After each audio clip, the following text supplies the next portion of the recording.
Buenos Hola, ¿qué días, tal? les Buenos damos días. la más cordial Buenos bienvenida días. al programa integral de capacitación de las comisiones internas para la igualdad de género. Este es el segundo grupo de comisiones que se capacita.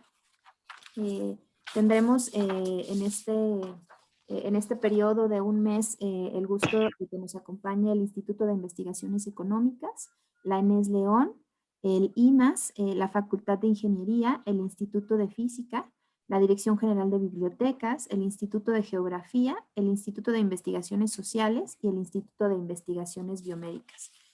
A nombre de la doctora Tamara Martínez les damos la más cordial bienvenida. Esperemos que este sea un curso que sea muy útil para la labor que ustedes van a realizar como comisiones internas para la igualdad de género. El día de hoy toca la sesión Techo de Cristal y Corresponsabilidad en el Trabajo de Cuidados. Y bueno, pues tenemos el honor de que nos acompañe una ponente con una amplia experiencia en la temática. Ella es la doctora Yasmín Perezaro. Ella es especialista en género y políticas de cuidado, es ecofeminista, es doctora en ciencias antropológicas por la Universidad Autónoma Metropolitana, Campus Iztapalapa.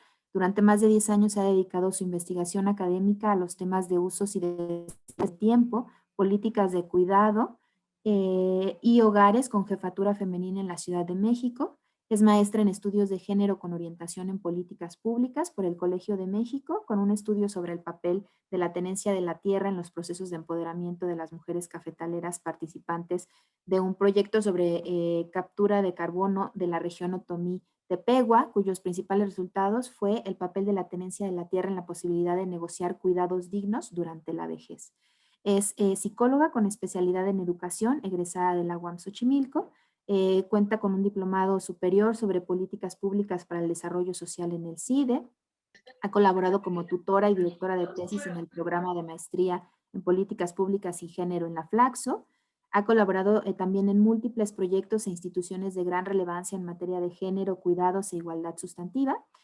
Como activista feminista, formuló la iniciativa feminista para la inclusión de un sistema de cuidados para la Ciudad de México en el artículo 9, inciso B, derecho al cuidado y el reconocimiento del trabajo del hogar y de cuidados como generadores de bienes y servicios para la producción y reproducción social.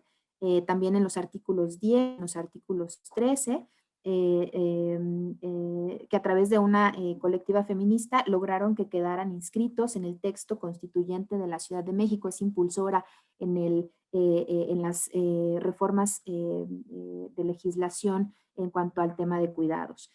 Con otras organizaciones y especialistas del tema, ha impulsado también la creación de la Red de Cuidados en México. Es fundadora y directora del Centro de Investigación e Incidencia para el Desarrollo de Igualdad Sustantiva, que junto con Oxfam México ha colaborado como creadora y productora documentalista con la serie de cortos documentales Tiempos Privados sobre Cuidados y Desigualdades en México. También se desempeña como directora ejecutiva de Igualdad Sustantiva en la Secretaría de las Mujeres de la Ciudad de México y actualmente forma parte del grupo docente que formula la Tecnicatura sobre Envejecimiento Digno para el Instituto de Estudios Superiores Rosario Castellanos.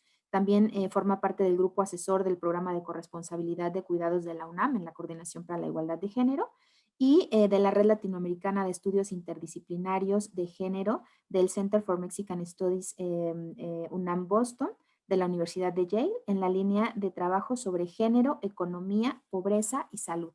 Pues el día de hoy tenemos una ponente de lujo. Yasmín, si gustas empezar, bienvenida. Muchísimas gracias, Sandra. Muchísimas gracias a todas y a todos por darse este tiempo. Van a estar pasando la presentación, ¿verdad? Pues nada, antes que nada, saludarles a todas las personas que nos acompañan el día de hoy. De verdad es un gusto para mí poder compartir esta primer sesión con ustedes, así es que espero que además sea de interés para que se animen a las que siguen. No, de verdad, muchas gracias a la Coordinación de Igualdad de Género de la UNAM por la oportunidad. Espero que esta sesión sea un espacio de diálogo, de intercambio y de intercambio, sobre todo de ideas que sean de interés y de utilidad para todas y para todos. Muy buen día. Pues nada, como ustedes saben, la sesión de hoy versará sobre el techo de cristal en las trayectorias académicas y laborales en la universidad y el papel que juega el trabajo de cuidados en la segregación vertical y horizontal entre mujeres y hombres y en los distintos perfiles de la comunidad universitaria. La que sigue, por favor. Entre los objetivos está identificar los factores que explican el bajo nivel de acceso a nombramientos, distinciones de alto nivel académico y a puestos de toma de decisión por parte de las mujeres de la población académica y administrativa de la UNAM. Está también el identificar cómo se vincula la falta de correspondencia en las trayectorias académicas y profesionales de las mujeres en la UNAM y finalmente reflexionar juntos sobre los efectos de la segregación vertical a nivel individual e institucional en la UNAM. La que sigue, por favor. Con este propósito, pues he organizado la sesión en 4 bloques. La verdad es que tenemos muy poquito tiempo y los temas a tratar son muchos, con muchas variables y muy complejos, pero también son propios de la vida cotidiana, de la vida universitaria, de la vida académica. Por tanto, será relativamente sencillo encontrar los vasos comunicantes y si no, tendremos la oportunidad de ir estableciendo estos vasos comunicantes. ¿Cuál es la idea? Pues la idea es que primero vamos a revisar muy rápido algunos datos que son de los pocos que tenemos, la verdad, a la mano el día de hoy en la materia y que nos permitan conocer una pequeña radiografía de la composición de las posiciones de los grupos que conforman la comunidad universitaria. Es importante decírselos porque generalmente las presentaciones o las sesiones, etcétera, los seminarios, comienzan con los conceptos básicos, etcétera. A mí me gustaría que entráramos con una pequeña fotografía, ¿no? Recuperando además una fotografía que tiene ya 5 años, ya verán por qué les digo esto, y a partir de eso ver los distintos elementos que tenemos para su análisis. Les decía entonces, en estos 4 bloques, en el segundo, veremos ya propiamente de qué estamos hablando cuando estamos hablando de techo de cristal y cuidados, pero también desde una revisión crítica. No, la idea es revisar, colocar, compartir, intercambiar, pero todas las categorías, incluso las categorías de análisis, están siempre a debate y la parte de techo de cristal y de cuidados no escapan de ello. Y finalmente, yo quisiera como cerrar muy puntualmente con un par de ideas fuerza que nos permitan identificar exactamente dónde está el problema, pero también empezar a apuntalar algunas alternativas. Por supuesto, y finalmente daremos paso pues, a un espacio de conversación, de preguntas y respuestas, en donde estaré gustosa y ansiosa de poder escuchar su retroalimentación. Ahora bien, sin mayor dilación, a la que sigue, por favor. Yo quisiera comenzar diciendo que sin duda alguna el día de hoy pues estamos en varios sentidos en mejor condición y posición las mujeres respecto a las generaciones anteriores, sin duda alguna, y podemos revisar los datos. Sin embargo, y sin revisar los distintos ámbitos de la vida, tanto privada como pública, la verdad es que cuando las mujeres entran al sistema laboral tienen que enfrentarse a una estructura masculina que privilegia el trabajo productivo y dificulta su compatibilidad con las otras esferas de la vida como el trabajo reproductivo, el ocio o la participación política, solo por decir algunas.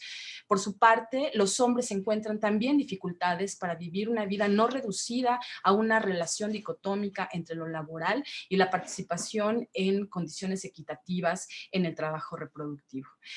La verdad es que hay ya en este momento diversos estudios realizados sobre el tema del empleo incluso y sobre la presencia de las mujeres en instituciones de educación superior que muestran que a pesar de que las mujeres en los últimos años han aumentado notablemente su presencia, la verdad es que sus recorridos laborales, académicos, estudiantiles son diferentes a los de sus colegas hombres y la discriminación que sufre afecta sus carreras laborales, además de condicionar sus opciones en la vida privada.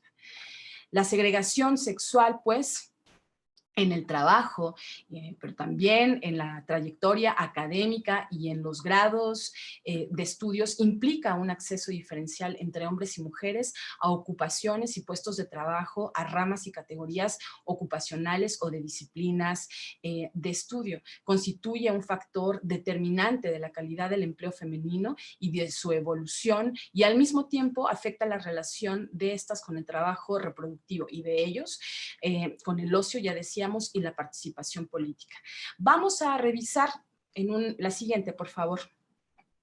Yo quisiera nada más que tuvieran presentes en la ruta y en el horizonte 4 elementos. 2 de estas son categorías que nos permiten analizar, mirar de una manera particular los problemas que vamos a revisar aquí, y 2 elementos que son fundamentales para evocar lo que vamos a desarrollar ahora respecto al techo de cristal, el piso pegajoso y el trabajo de cuidados. Por un lado está la posición y la condición como 2 categorías que nos permiten introducirnos a estos elementos.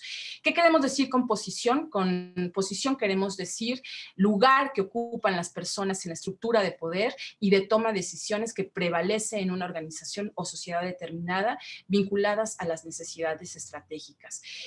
Para analizarlas podemos aludir, por ejemplo, al reconocimiento social, el estatus, el acceso y control de activos productivos, a la información, al conocimiento, a la toma de decisiones, entre otras. Mientras que por otro lado tenemos la idea de condición.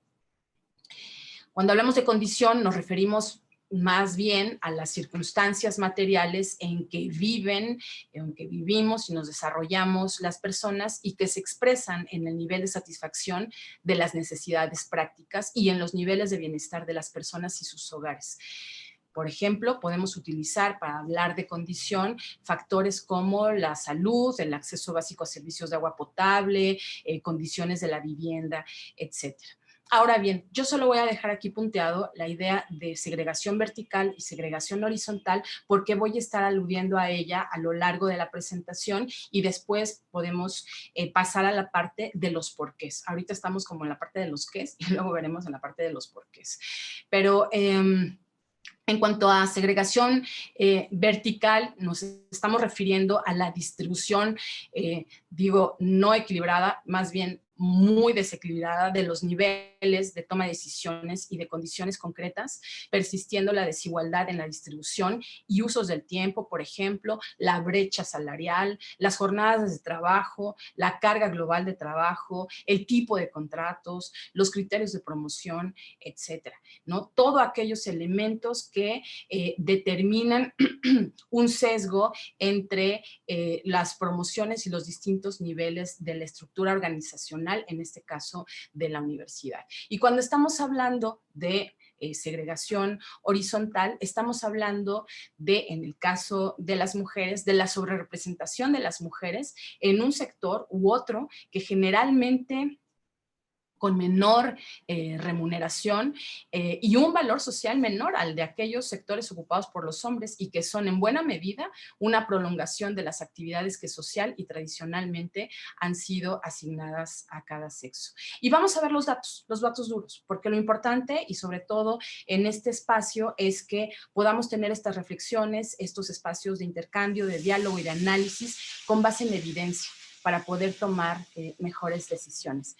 Yo en este punto retomo una radiografía comparativa que se hizo 2005-2015 sobre la presencia de mujeres y hombres en la UNAM.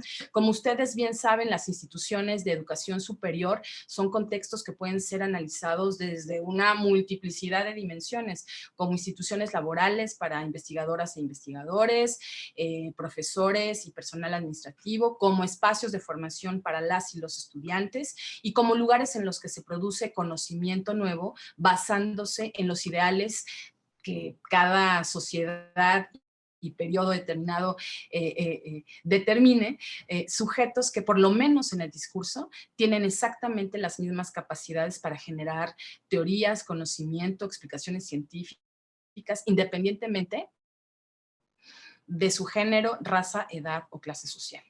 La verdad es que cuando introducimos cuestionamientos de género para analizar las instituciones de educación superior, encontramos que en cada una las dimensiones antes descritas, género, raza, edad o clase social, están presentes ciertas desigualdades entre hombres y mujeres y que además son persistentes. Ya les decía sobre esta radiografía que se hizo en 2000, entre los datos que se tenía a la mano 2005-2015, que fue un instrumento que recopiló información estadística sobre la presencia de mujeres y hombres en las 4 poblaciones de la UNAM, tanto personal académico como población estudiantil, personal administrativo, que es entre docente y también administrativo. Es muy importante decir que yo recurrí a estos datos porque no hay muchos más datos que nos permitan tener estas radiografías. La verdad es que el CIEG tiene constantemente, nos está presentando y compartiendo diagnósticos, ¿no?, sobre sectores, sobre la participación o no de hombres y mujeres en la ciencia y en distintas disciplinas, pero este estudio, si bien no es el más reciente, sí me parecía importante compartirlo aquí porque significativamente ilustraba muy bien lo que queremos trabajar ahora. De tal suerte que los datos presentados aquí pues son una herramienta pues para eso, para visibilizar las brechas de género que algunas se han reducido, no diría del todo se han cerrado, algunas se han reducido significativamente y otras permanecen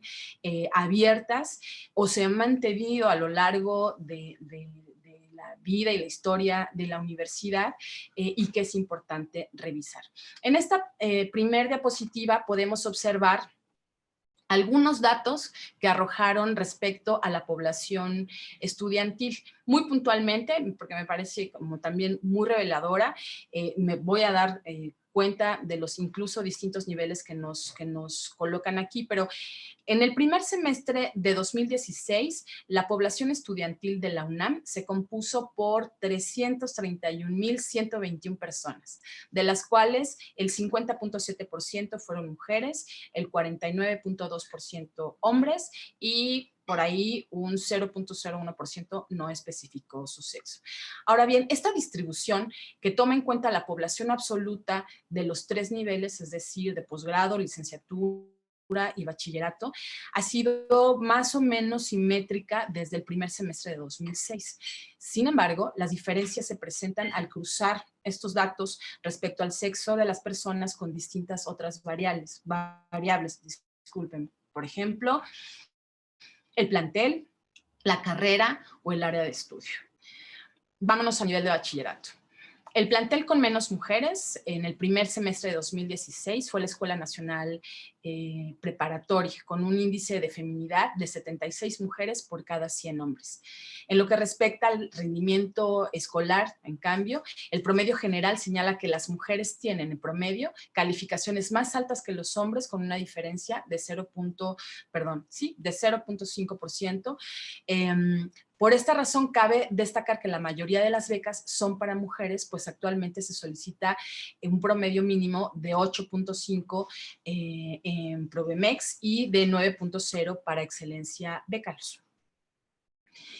A nivel licenciatura, las carreras con el índice de feminidad más bajo son ingeniería mecánica, eléctrica y composición, con menos de 15 mujeres por cada 100 hombres. En cambio, las carreras con más mujeres son trabajo social, enfermería y pedagogía, con más de 300 mujeres por cada 100 hombres. Tendencia que ha permanecido desde 2005 hasta 2015 y no tengo datos precisos del 2020-2021, pero podemos decir que más o menos establece una tendencia que sin duda alguna permanece. Cuando estoy hablando de estos índices de feminidad respecto a las carreras, estamos hablando justo de segregación horizontal.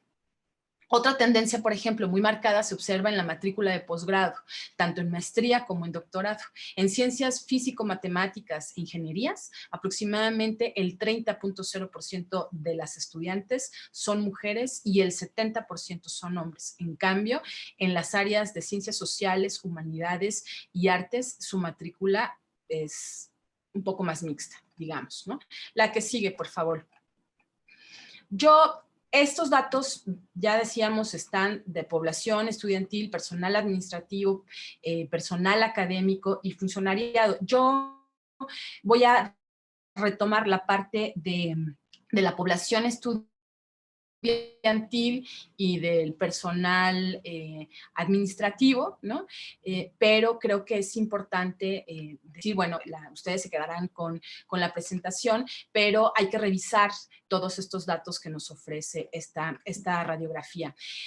En el caso del personal administrativo, entre el periodo que se realizó este estudio, 2005-2015, la población administrativa en términos generales estaba representada en términos muy paritarios, 50-50.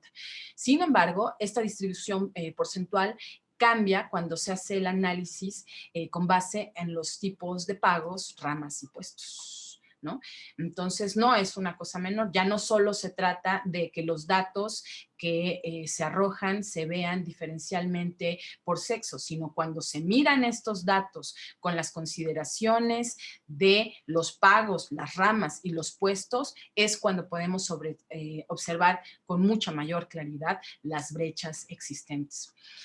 Por ejemplo, en el personal de base, las ramas que muestran un índice de feminidad más bajo son la obrera y la especializada obrera, con menos de 14 mujeres por cada 100 hombres.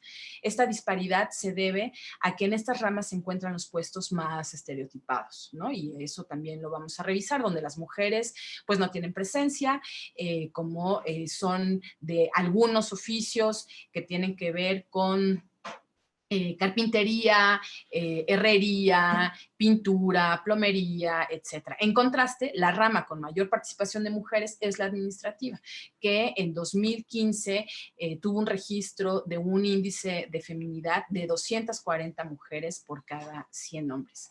La que sigue, por favor.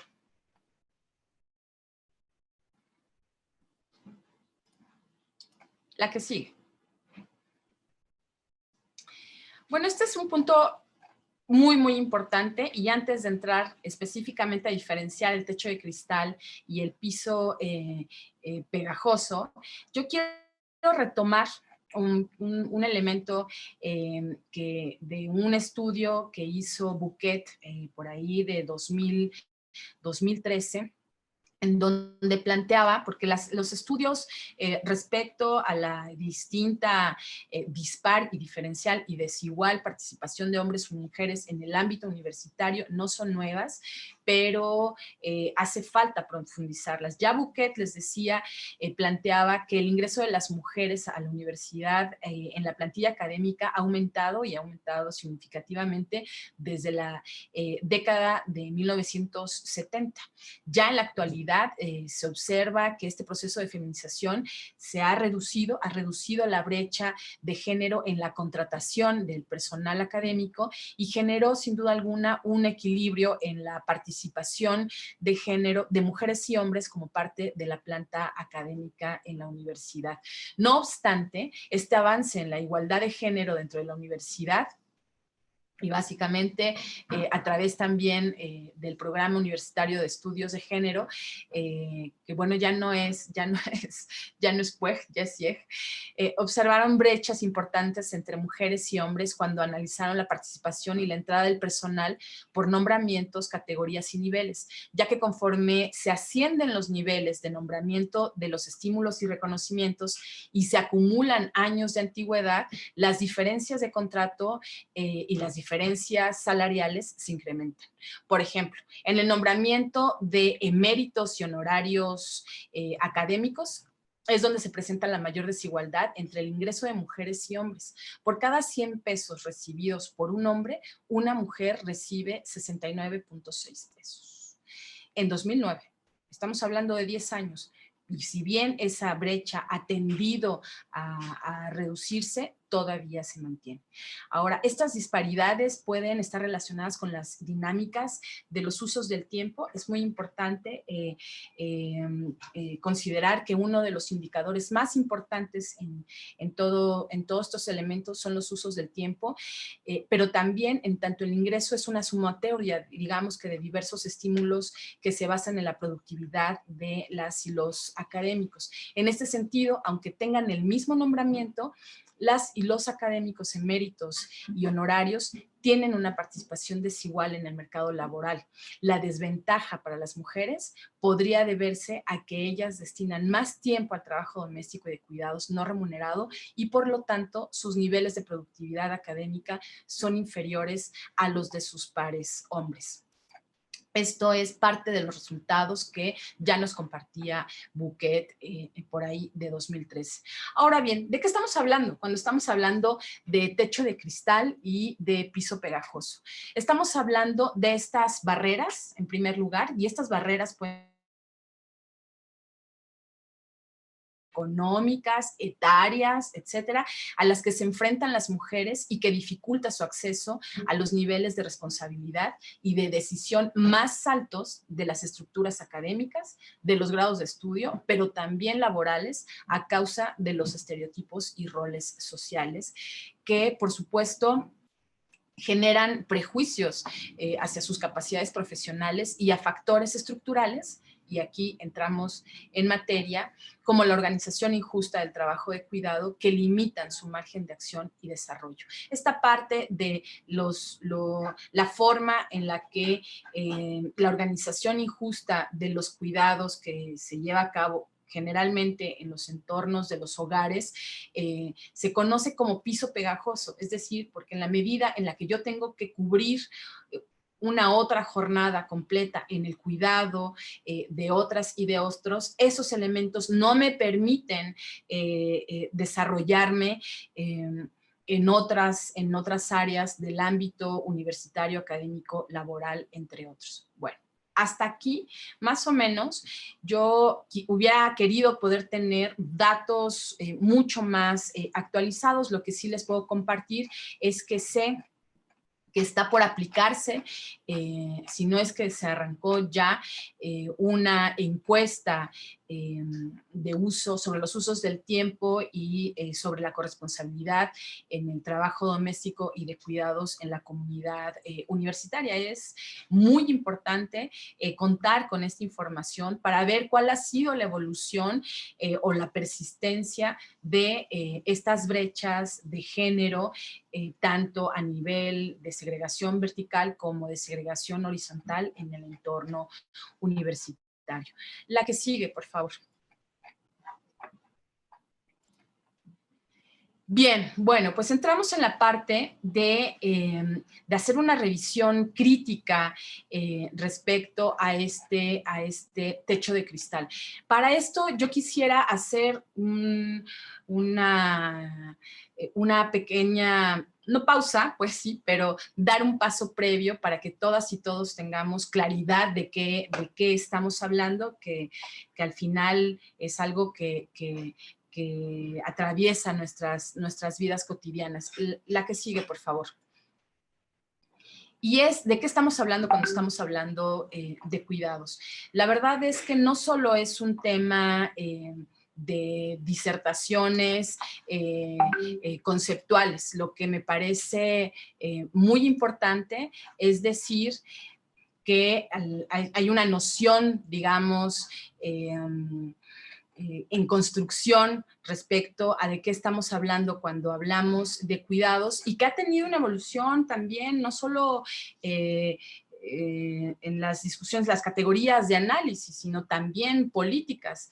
Estábamos hablando hace décadas, venimos hablando del trabajo doméstico, que además ha servido mucho también como una categoría política, para visibilizar, digamos, todo un conjunto de actividades que se realizan en torno a los hogares, pero que luego no nos alcanza para dar cuenta del entramado de relaciones de las que queremos dar cuenta, de tal suerte que no solo utilizamos la idea de trabajo doméstico, sino pronto empezamos a utilizar la idea de trabajo productivo y reproductivo.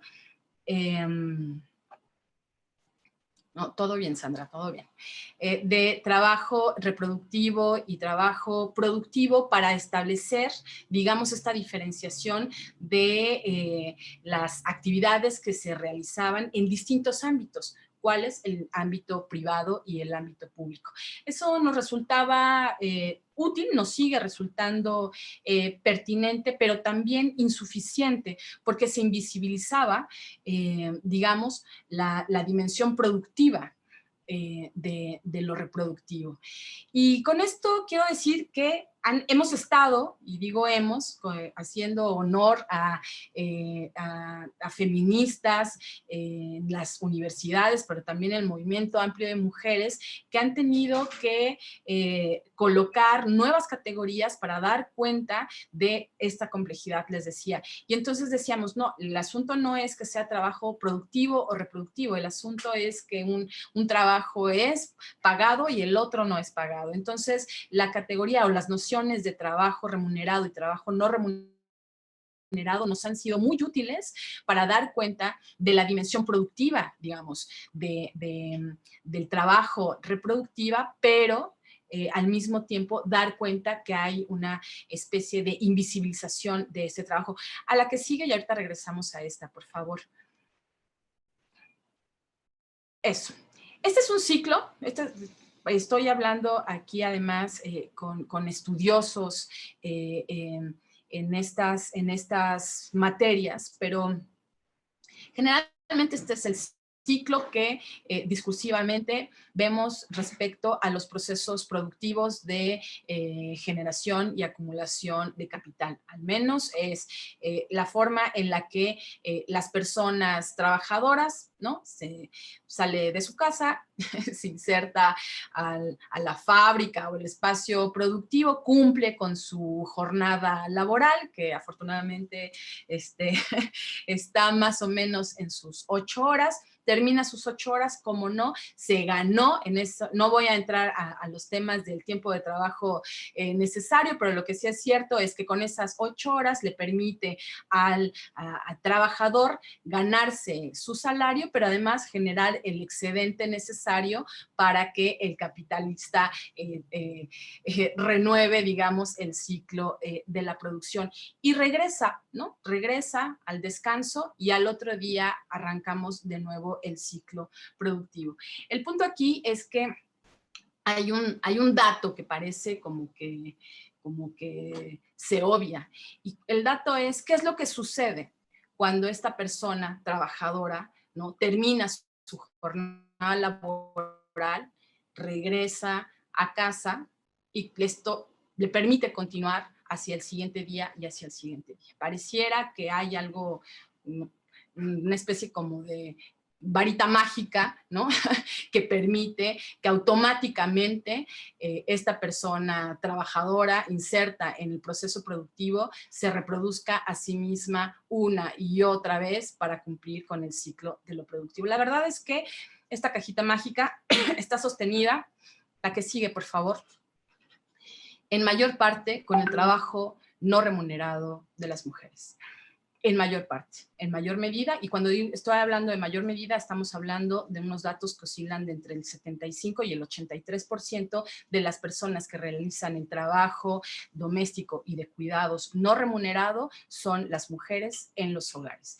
Ahora bien, para que ese trabajador, persona que está activamente en el proceso productivo, al otro día se reincorpore y se presente puntualmente a las 8 o 9 de la mañana y cumpla con su jornada laboral, etcétera, de 8 horas, tiene que llegar alimentado, planchado, bañado, etcétera, ¿no? Pero además ocurre que también forma parte del proceso reproductivo, pero parece no afectar no impactar significativamente en lo que cumple con sus 8 horas de la jornada laboral. El asunto es que lo que ocurre es el trabajo doméstico y de cuidados no remunerado de las familias. Pero además, cuando estamos hablando de las familias, estamos hablando significativamente de un trabajo que realizan fundamentalmente las mujeres. Y decíamos, ¿de qué estamos hablando cuando estamos hablando de cuidados? Y ahora sí nos regresamos a la de los circulitos. Muchas gracias. Miren, si bien es todavía una noción que está en constante construcción y evolución, les puedo decir que hay quien habla del conjunto de actividades que permiten regenerar día a día el bienestar físico y emocional de las personas. Hay quienes no solo, y me sumo a ellas, que no solo hablan del conjunto de actividades, sino el conjunto de relaciones, ya sea remuneradas o no remuneradas, destinadas a este bienestar físico y emocional de las personas, así como los marcos normativos, económicos y sociales en los que se definen y se realizan estas actividades relaciones. Lo que yo les quiero decir es que los cuidados, el trabajo doméstico y de cuidados constituyen en sí mismos un proceso cotidiano que abarca todas las etapas de nuestro ciclo de vida desde el nacimiento hasta la muerte, sin ser necesariamente cronológico, para la renovación y reproducción cotidiana del bienestar físico y emocional de las personas. Pero no solo eso, tiene una dimensión varias que también suman al bienestar no solo personal, sino al bienestar de otras y de otros, pero también al desarrollo de las comunidades y de los países. Yo aquí nada más como a modo de apuntes, un poco para entender la complejidad del sistema de relaciones que implica el trabajo doméstico y de cuidados, yo solo señalo aquí algunas de estas dimensiones que implica el trabajo de cuidados, porque no estamos hablando solo de quién lava los trastes y quién plancha la ropa. No estamos hablando, sí estamos hablando de eso, pero no solo estamos hablando de eso. Estamos hablando que cuando hablamos de la dimensión, por ejemplo, de los cuidados, tiene una dimensión filosófica. Quiere decir, estamos hablando de la ética del cuidado, es decir, quién cuida a quién y por qué. A quién le toca cuidar a quién y por qué, ¿no? Tiene una dimensión política, es decir, tiene que ver con ejercicios de derechos, de ciudadanía y de estados de bienestar. ¿Quiénes son las personas que son sujetas, por ejemplo, de el derecho al cuidado que está en la Constitución de la Ciudad de México? Tiene una dimensión jurídica, es decir, el derecho a cuidar y el derecho a ser cuidados desde una pauta de universalidad e interdependencia con los otros derechos humanos. Tiene una dimensión económica que además no solo habla de los costos que implica el cuidado, sino de la generación de riqueza, de bienes y de inversión social, porque la inversión en el cuidado es la inversión en las generaciones presentes y las generaciones futuras. Tiene una dimensión material, que es cuando hablamos específicamente de la acción, de la actividad, del trabajo en sí mismo. Tiene una dimensión espaciotemporaria, ¿no? Estamos hablando fundamentalmente de la forma en la que se utiliza y se distribuye el uso y calidad del tiempo y del espacio. Tiene una dimensión psicológica en la medida en que se establecen vínculos afectivos afectivos y procesos intersubjetivos. Tiene una dimensión social, ¿no? En la medida en que las personas que requieren los cuidados y las personas que proveen los cuidados, que somos todas todas las personas las que necesitamos cuidados, pero no todas las personas las que los proveemos, como agentes e instituciones mediados siempre por relaciones de poder, etc. Y finalmente tiene una dimensión cultural que tiene que ver con las prácticas de cuidado. Si bien estamos hablando de la alimentación, los afectos, la higiene, etcétera, pues no es la misma forma en la que se cuida en México que la forma en la que se cuida en otros países y en otras culturas. Podemos después regresar a este punto. Bien, la que sigue, por favor.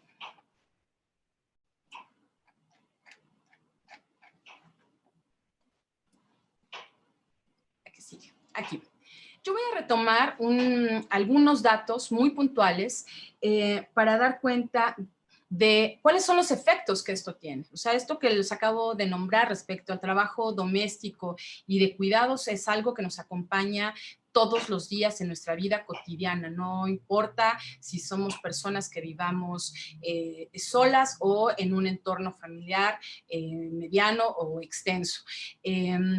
Yo voy a retomar aquí algunos datos que vienen en un excelente documento que yo les recomiendo muchísimo, una compilación que hizo Natalia Flores con otras 3 investigadoras de la UNAM, que se llama Trabajo Doméstico de Cuidados, un análisis de las poblaciones académica, administrativa y estudiantil de la UNAM. Este fue publicado por el CIEG en 2017, pero que retoma una base de datos de la encuesta de situación de mujeres y hombres en la UNAM de 2009. Así de necesitados en datos estamos, por cierto, ¿no? Es muy importante actualizar los datos en la materia, pero yo solo quiero retomar algunos, los de verdad yo les sugiero que puedan acercarse a este documento, pero en donde tiene una serie de tablas por las distintas poblaciones académica, estudiantil, administrativa y de funcionariado de la universidad, en donde nos muestra como un indicador muy importante los usos del tiempo según el tipo de actividad, nombramientos, por ejemplo, en el caso de la población académica y grupos de edad. ¿Por qué es relevante esto? Porque necesito decirles que uno de los indicadores sustantivos para dar cuenta de la asimétrica distribución de las tareas, no solo domésticas y de cuidados en los hogares, sino de la carga global de trabajo, es el tiempo. El tiempo como un marcador social. Y no en este tiempo que tenemos generalmente en esta visión masculina, muy androcéntrica, hay que decirlo, y muy productivista, que separa y divide el tiempo social entre tiempo de trabajo y tiempo de no trabajo.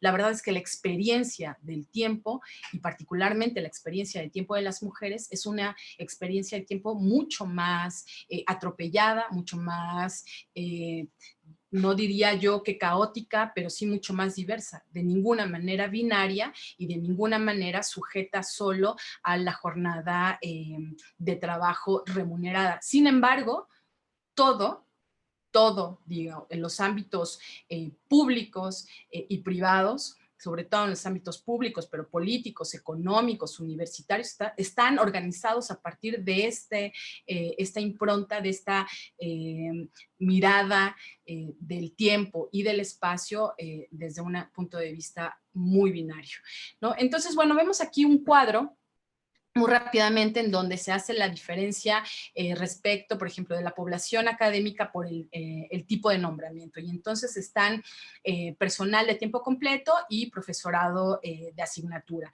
Luego, en esta tabla en particular, recupera los grupos de edad y el tiempo que cada quien distribuye, utiliza o invierte en tareas de trabajo doméstico no remunerado y trabajo de cuidados no remunerado y la suma de ambas. Lo que es importante aquí es la brecha que existe entre hombres y mujeres en cada uno de los niveles. Lo importante es compararnos también entre nuestros pares, y entre pares hay una brecha significativa, persistente, entre hombres y mujeres. Por ejemplo, entre las y los investigadores en un rango de edad entre 40 y 49 años hay una brecha de 16 horas, ¿no? En el tiempo dedicado al trabajo doméstico y de cuidados no remunerado. Es muy importante decirlo, porque los indicadores de productividad en los ámbitos universitarios son a rajatabla.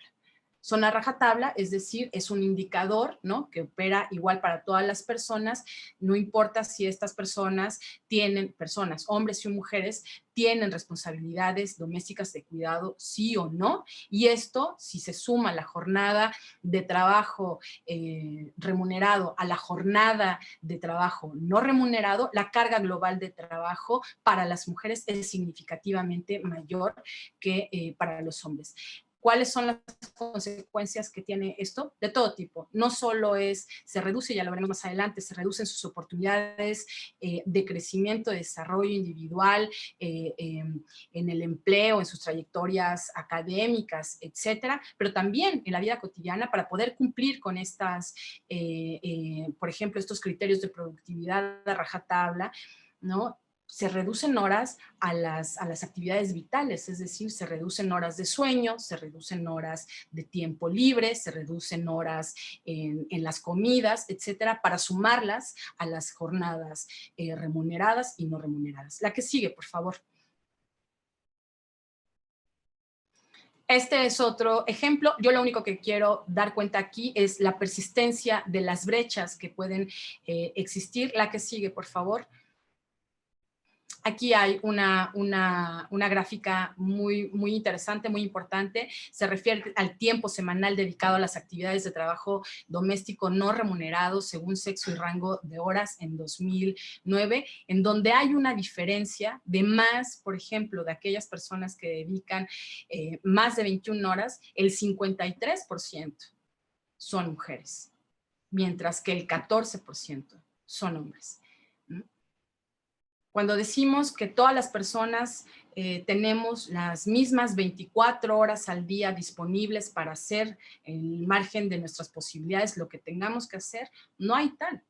No hay tal 24 horas para todas las personas. Una de las dificultades metodológicas que ha tenido el INEGI en las encuestas nacionales de uso del tiempo es que en la suma de las actividades y de las horas que se dedican a las diversas actividades en el día, en la suma las mujeres siempre nos dan días de 36 horas.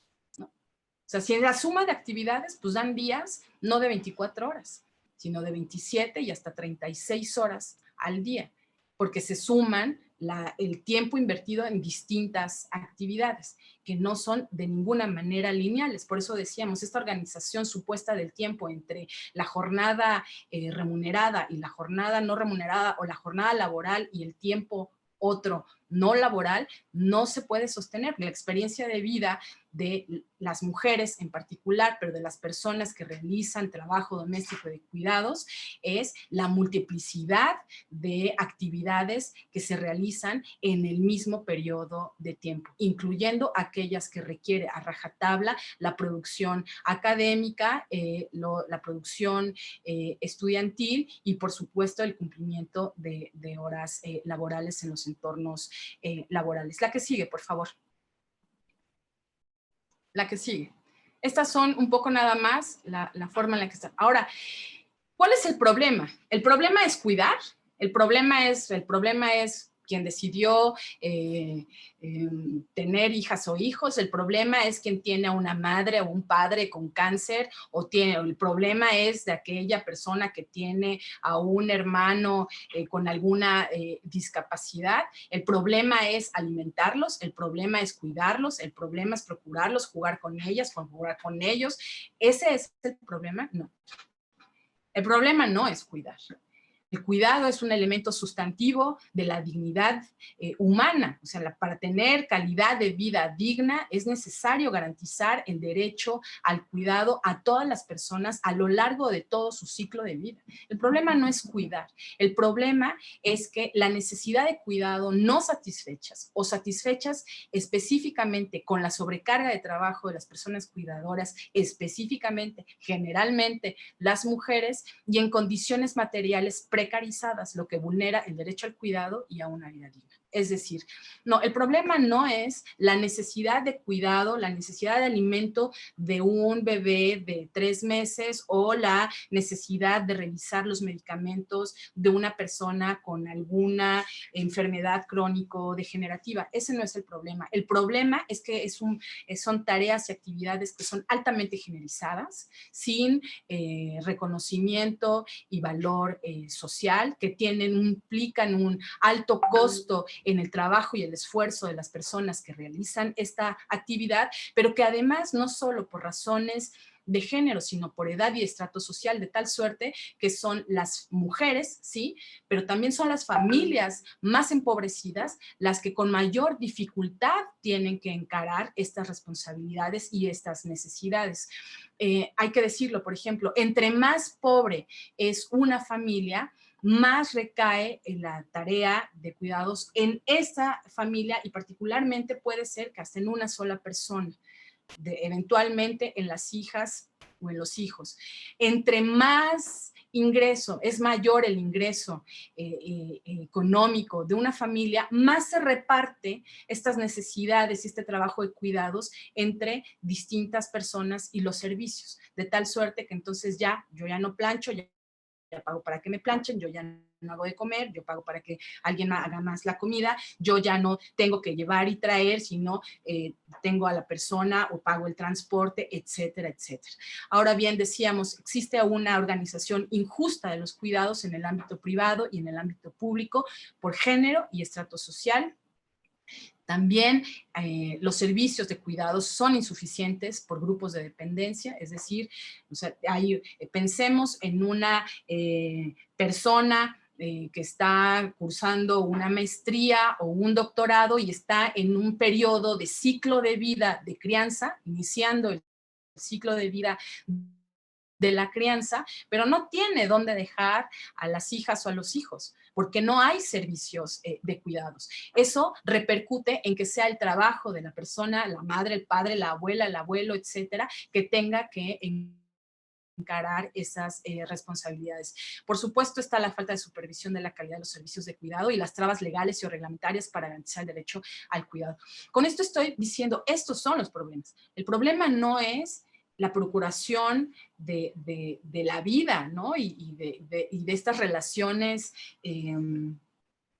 afectivas que suceden en torno al cuidado. El problema es que no tenemos las condiciones para realizar esta tarea, esta chamba, este trabajo doméstico y de cuidados no remunerado que del cual depende la calidad de vida propia y de las personas y por otro lado cumplir con las expectativas de las trayectorias académicas, de las trayectorias escolares y por supuesto de las demandas de las jornadas laborales. La que sigue, por favor.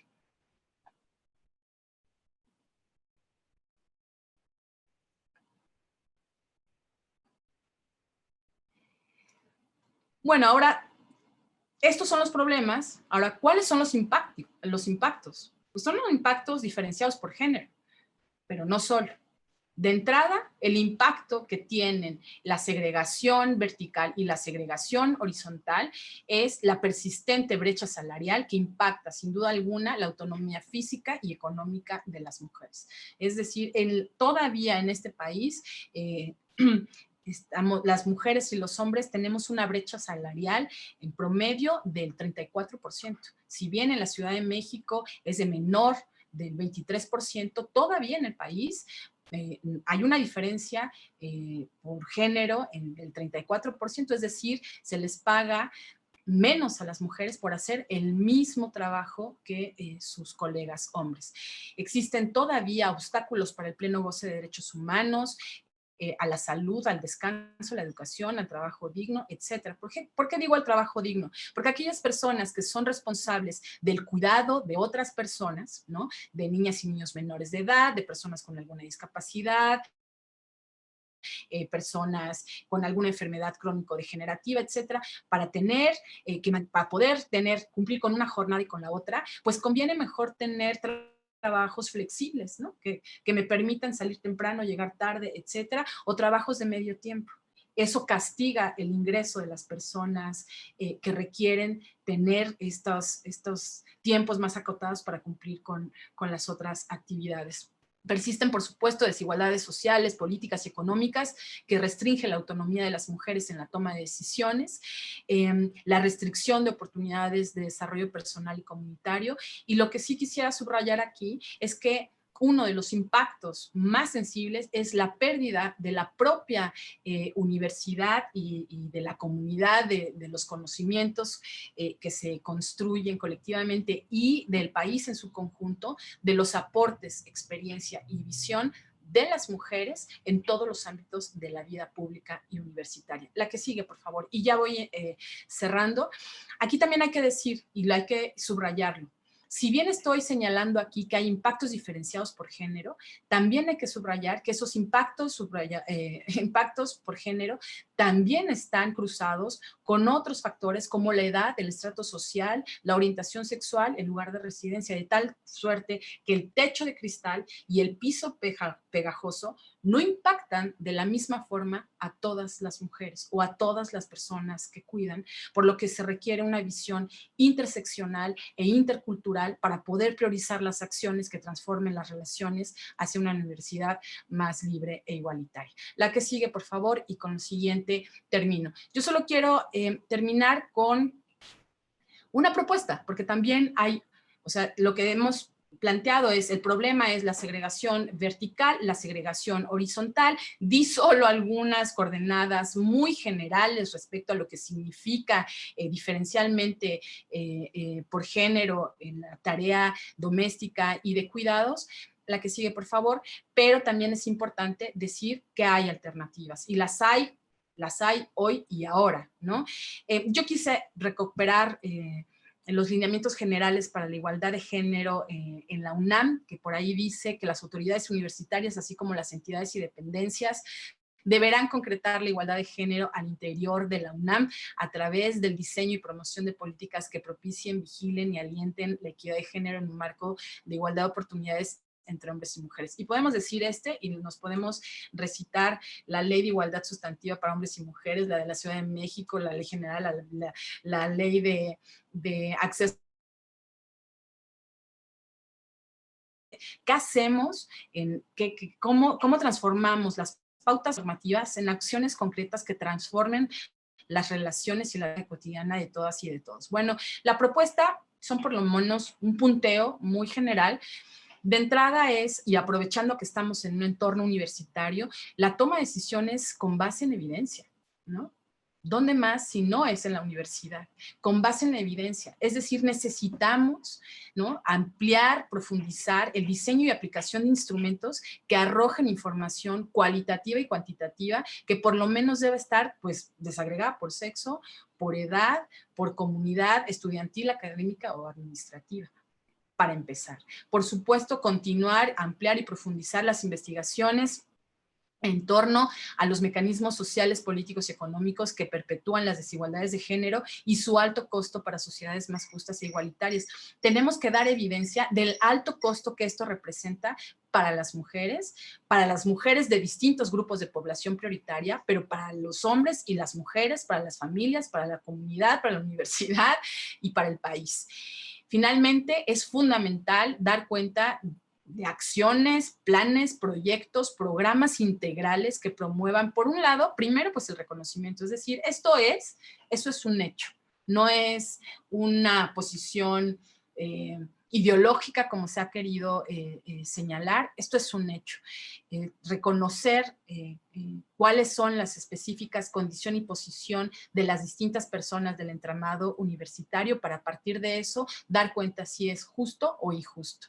Redistribuir acciones de redistribución de estas tareas, reducir la carga global de trabajo que representa para unas y no para otras, conciliar las acciones de conciliación. Hay quienes hablan, no, conciliar no, porque es un poco nada más de establecer el punto medio, pero no necesariamente eso transforma esta carga específica que representa para algunas y para algunos. Pero la conciliación también importa, son de las acciones mínimas pero sustantivas que se pueden realizar. Estamos hoy todavía en el marco de la contingencia sanitaria por virus SARS-CoV-2, que ha venido a profundizar todo lo que hemos dicho estaba antes de la contingencia sanitaria y sin duda alguna se ha profundizado en este periodo. Y finalmente, aspirar hacia la corresponsabilidad del trabajo y cuidados en la Universidad Nacional. También está la necesidad de realizar acciones de información y divulgación científica que permitan a toda la comunidad universitaria conocer, sensibilizar y transformar las relaciones académicas, laborales, personales y familiares orientadas a la corresponsabilidad de los cuidados. La que sigue, por favor. Y bueno, pues yo con esto cierro, insistiendo en que son, ¿no? La verdad es que son, yo más que una sesión en la que había que profundizar los temas, son como los distintos elementos que habrá que poner a la mesa en la conversación y potenciar el intercambio entre todas y todos nosotros para a partir de eso comprometernos, establecer acuerdos y caminar juntas y juntos en esto. Muchísimas gracias. Muchísimas gracias, Yasmín, por la presentación. Es sumamente pertinente para el trabajo que van a realizar las comisiones internas para la igualdad de género. Yo destacaría lo que has mencionado en cuanto al espacio y tiempo, o sea, algunas dimensiones que tenemos que tomar en cuenta a la hora de la elaboración de diagnósticos y de acciones, ¿no? Los efectos también, la dimensión psicológica, ¿no? Ahí se habla poco sobre los efectos que tienen las mujeres al a enfrentar esta sobrecarga de trabajo. La parte del derecho al descanso, o sea, de por qué es importante abordar esta problemática en la universidad, por los beneficios que tiene tanto para las mujeres universitarias y las personas que cuidan, como para la universidad en general, ¿no? Queremos hacer énfasis en esta parte de manera que podamos acercarnos a la problemática desde un punto de vista en el que podamos argumentar por qué es necesario resolverla y por qué es necesario diseñar acciones que puedan atenderla.